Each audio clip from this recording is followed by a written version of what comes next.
Moštvo je vstopilo v zadnji teden priprav pred začetkom nove sezone. Vse skupaj se je sicer čez vikend začelo z mini preplahom. Po tekmi s hrvaškim Interjem sta namreč dva se znašla na pregledu v kliničnem centru, toda pri obeh se je izkazalo, da ne gre za poškodbe resnejše narave. Hvala Bogu nije bilo nič hujšega, tako da včeraj sem treniral s ekipo na polno, tako da vesel sem, da nije bilo nič, tako da sreča v nesreču rečemo.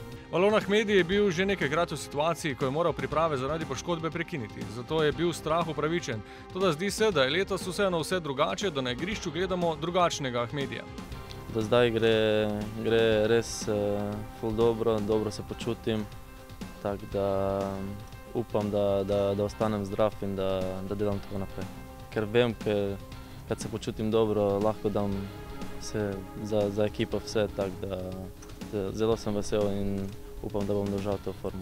Morda pa bo to sezona za dokončen breakthrough sedaj vijolične sedmice. Glede na to, kako je moštvo na testnih tekmah delovalo v polju in rezultatsko uspešno, je trenutna zgodba zelo obetavna. Kak sem rekel, vsaka minutaža, kad bom dobil, bom dal vse od sebe, tako da, ampak smo delali dobro na to priprave.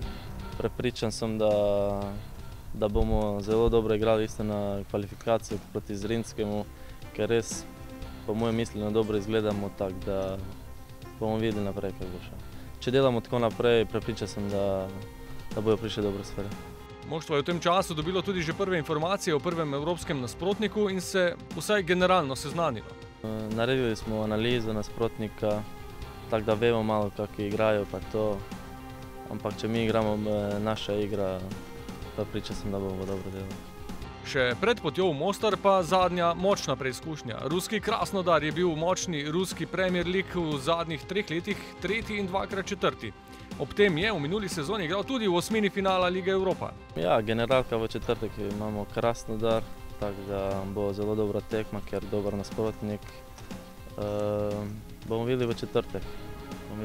Kako bo šel, ampak mi smo pripravljeni in komaj čakamo, da začne tekma proti Zrinskemu. Najboljši na planetu.